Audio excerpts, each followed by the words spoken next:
Alors, pendant tout l'été, j'en ai attendu un. Il venait pas, donc je me suis dit, bon, bah, ce coup-ci, il n'y en aura pas, tant pis. Vidéo de rentrée sans compte du mois, ça m'évitera encore des plaintes et des procès. Et puis, au miracle, comme à chaque fois, pratiquement la veille du tournage, ou l'avant-veille, le congrès du PS de La Rochelle et le magnifique discours de Manuel Valls. Parce qu'il n'y a aucune faiblesse à voir à l'égard des ennemis de la République. Quand même, hein, me désignant comme l'ennemi public numéro 1. Et ce combat, il va continuer quand un journaliste, Frédéric Aziza, se voit insulté, calomnié, sali sur Internet par celui, M. Soral notamment, qui a inspiré l'extrême droite, qui trouve de bien curieuses liaisons avec d'autres. Je pense à Dieudonné. Cela veut bien dire que le combat n'est pas terminé et que nous allons le poursuivre parce qu'il en va de la République, de la liberté de la presse et de la démocratie. Donc je crois que ça vaut effectivement pour Manuel Valls, le teigneux catalan converti à la nationalité française en 82, mais éternellement attaché à Israël. Par ma femme, je suis lié de manière éternelle à la communauté juive et à Israël, quand même. Quand même, ça vaut, je pense, le titre de con du mois, si on réfléchit à la publicité qu'il me fait, et puis surtout qu'il désigne bien l'axe Soral-Dieudonné comme l'axe de la résistance à ce qu'il représente, l'axe du danger pour le pouvoir qu'il représente. Et ce qui est intéressant d'ailleurs, c'est qu'il associe ça à la menace Front National. Le Front National est un parti qui simplifie tout et qui ne règle rien. Là est le danger. C'est un faux débat de celui de savoir si nous devions débattre du Front National. C'est l'ennemi, c'est l'adversaire, et il fallait en parler ici, au cœur de cette université d'été. Donc finalement, il met en place de lui-même ce que finalement je décris moi, ce que je tente de faire depuis des années.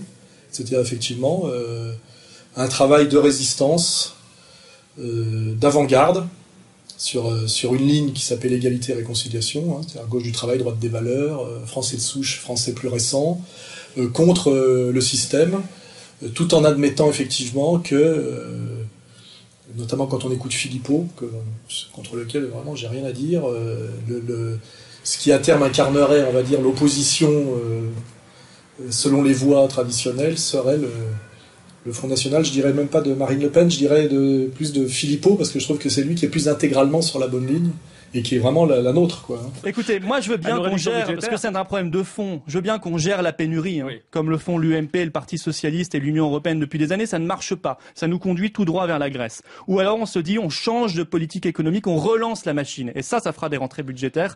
On relance la machine comment? Eh bien on réarme notre pays face à la mondialisation sauvage, on lui donne des frontières intelligentes, c'est pas fermer la France, c'est maîtriser nos frontières économiques et financières.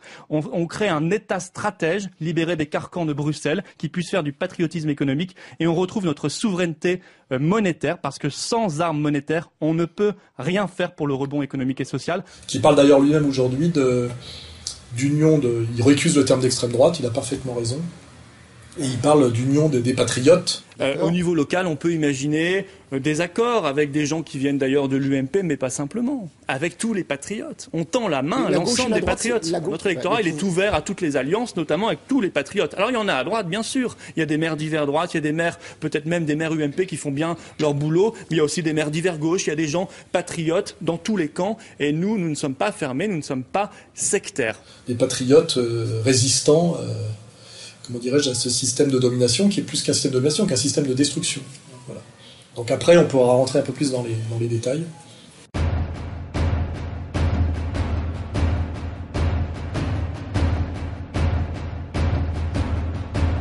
Oui, alors, quand on écoute son discours, il n'a pas dû l'écrire lui-même, mais il l'a validé, on voit qu'il s'appuie sur l'idée que moi, Alain Soral, qui est le tout-puissant Alain Soral, mettrait en danger le pauvre petit journaliste Aziza, qui, comme vous l'avez vu, a été, comment dirais-je, soutenu par tout le système politico-médiatique de gauche et de droite, ce qui veut bien dire qu'il y a vraiment un consensus du système. Et si on se rappelle bien de l'historique, je m'étais permis de ridiculiser un peu Aziza, parce qu'il avait démontré qu'il n'était pas un journaliste qui faisait son boulot, un journaliste français, mais un agent communautaire, ce que Jacob Cohen appelle un saillant, hein, et qui ne respectait pas du tout la déontologie journalistique, et qu'il était systématiquement dans le mépris, l'arrogance. Vous, Jacques Cheminade, vous représentez pas grand-chose au niveau de la vie politique française, hein. Ouais, vous avez combien de militants? C'est quoi le militantisme chez vous? Vous avez dit l'Assemblée n'est pas légitime. Et vous avez quitté le travail en commission pour ça? Non, j'ai dit l'Assemblée n'est pas... Mais je peux avoir mon idée sur le rôle de l'Assemblée, parce que je suis gaulliste et pour le parlementarisme rationnel. Et parce qu'il y a bien d'autres sujets sur lesquels... Quelque chose d'ailleurs qui est inquiétant, parce que c'est la parenthèse, c'est que moi je m'inquiète beaucoup de la montée de l'antisémitisme, et je pense que c'est ce genre de type qui en est la cause. Lui, Bernard-Henri Lévy, Kouchner, Attali, etc. Ils font vraiment un très sale travail pour ce que j'appelle la sécurité des comment dirais-je, des juifs du quotidien. Hein. Donc en réalité, moi, je pense que, contrairement à ce que raconte M. Aziza, c'est lui qui est diffamant, arrogant, agressif, comme s'il avait les pleins pouvoirs. D'ailleurs, c'est assez marrant. On a l'impression qu'il confond la France et la Cisjordanie, quoi, que ça serait, ça serait en voie de colonisation finale et que ça serait effectivement des territoires occupés en voie de soumission finale à ce qu'il représente. Et c'est pas très dur de démontrer ce qu'il représente. Il le revendique lui-même. Hein. D'autre part, je voulais dire que dans ma carrière de journaliste, tout au long de ma carrière de journaliste, j'ai toujours défendu Israël. Je me suis toujours attaqué aux islamistes. Et ce qui est marrant, c'est que le ministre de l'Intérieur, qui normalement devrait protéger les gens comme moi, prétend défendre Aziza contre moi, alors qu'Aziza représente le pouvoir, mais dans toute sa caricature, et annonce qu'il voudrait s'attaquer à notre site Égalité et Réconciliation, qui est un site finalement de réinformation, et qui fait un travail que les journalistes ne font plus à cause de la domination sioniste sur la France. Alors, bien sûr, il faut condamner inlassablement les discours et les agissements de l'extrême droite. Il faut les combattre par tous les moyens légaux, comme je l'ai fait en proposant au président de la République et au Premier ministre la dissolution de groupuscules violents, xénophobes, antisémites, anti-musulmans, homophobes. Et donc il prétendrait fermer ce site au nom de la défense du journalisme libre. Parce qu'il en va de la République, de la liberté de la presse et de la démocratie. Donc là, on est quand même dans l'inversion totale des valeurs et dans le grotesque. Et là, les Français sont témoins. Il suffit de regarder les commentaires sur les blogs. Tout blog confondu, il s'en prend plein la gueule. Hein, le petit excité catalan. Voilà. Et ce qui est grave, c'est que normalement, il est ministre d'État chargé de, comment dirais-je, du maintien de l'ordre et de la sécurité des Français. Or, par cette sortie, ce discours, il me met en danger, il m'attaque, il me menace. Et là, il n'est pas du tout dans sa fonction. Hein. Je rappelle que, c'est important de le rappeler, que Aziza, lui, n'est pas attaqué et menacé. Moi, j'ai subi cette année ma 5e agression. J'ai subi cette année 2 agressions. Et je parle d'agressions, pas des rencontres de hasard, hein, des commandos cagoulés qui viennent m'agresser, donc en réunion, enfin, c'est quelque chose qui tombe gravement sous le coup de la loi. La dernière agression est encore en cours d'enquête. J'ai identifié les agresseurs sur photo, puisqu'ils ont été pris en photo par les vidéos de la RATP.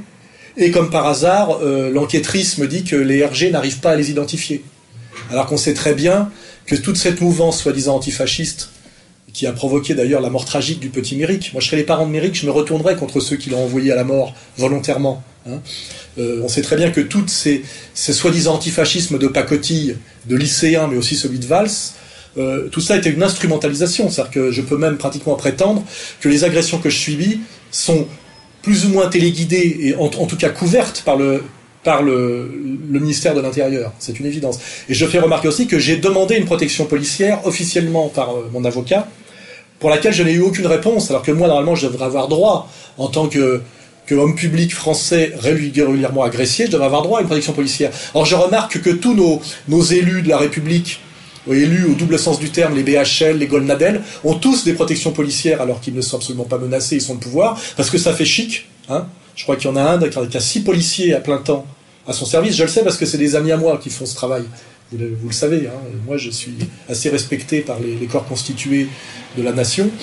Et eux-mêmes se scandalisent qu'on leur fasse faire un boulot qui n'a rien à voir avec leur mission initiale. Donc on voit bien qu'il y a un détournement total de la fonction de ce qu'est normalement les ministères de la République, qui deviennent les milices privées d'une petite communauté toute puissante, régnante et arrogante, dont d'ailleurs De Gaulle, je crois, disait qu'elle était sûre d'elle-même et dominatrice. Ce qu'ils avaient été de tout temps, c'est-à-dire un peuple d'élite, sûr de lui-même et dominateur.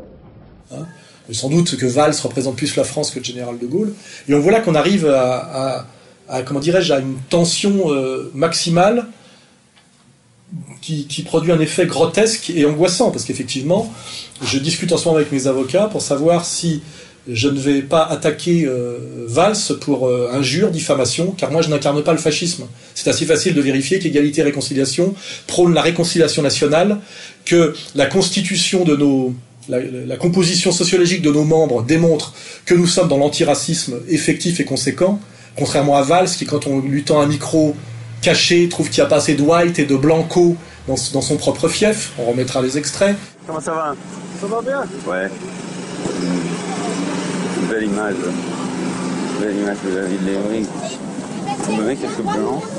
Non, quelques blancs, quelques white, quelques blancos. Voilà, tu me mets quelques blancs, autrement dit trop de personnes de couleur. Est-ce que dans la bouche d'un autre, on crierait pas au racisme? Qui se permet de menacer les musulmans, d'exiger qu'ils l'applaudissent. Je n'accepterai pas les comportements des salafistes et autres groupes qui défient la République. Ça n'est pas cela, l'islam de France. Vous pouvez applaudir aussi, mesdames et messieurs. Qui met la kippa chaque fois qu'il peut. Oui, les Juifs de France, comme le fait aujourd'hui le ministre de l'Intérieur, peuvent porter avec fierté leur kippa. Mais la kippa chaque fois qu'il peut, mais dit que le voile est un problème dans la République. Eh bien oui, le voile qui interdit aux femmes d'être ce qu'elles sont restera pour moi et doit rester pour la République un combat essentiel. Merci. Alors que c'est visiblement un problème qui veut lui et ses comparses créer à tout prix, pour détourner des vraies questions, évidemment, la question sociale, la question notamment de la domination, de soumission, la soumission de plus en plus grande de l'État français, du peuple français, à des élites qui ne représentent pas la France et qui sont contraires à ses intérêts. Enfin voilà, on est dans tout ça. Et donc ce discours finalement de La Rochelle est évidemment un peu angoissant parce que je suis désigné par le chef de la police comme ennemi public numéro 1, donc c'est à la fois flatteur et angoissant, mais ça a le mérite de bien clarifier les choses pour les gens qui n'ont pas encore compris ou qui croient qu'on s'amuse, que c'est du guignol. Ça ne fait que valider mes analyses. Voilà. Valls représente le pouvoir, et pas le pouvoir républicain. Il représente le pouvoir des élites oligarchiques, maçonniques, talmudo-sionistes, on va le dire clairement, le pouvoir de l'argent, le pouvoir des communautés organisées. Et il me désigne comme danger pour ce qu'il représente, ce que je valide totalement, à part que moi, mon combat se fait sur l'analyse critique, la dérision, l'humour et jamais la violence. Alors que la violence, jusqu'à présent, je n'ai fait que la subir. Voilà, que ce soit clair là-dessus.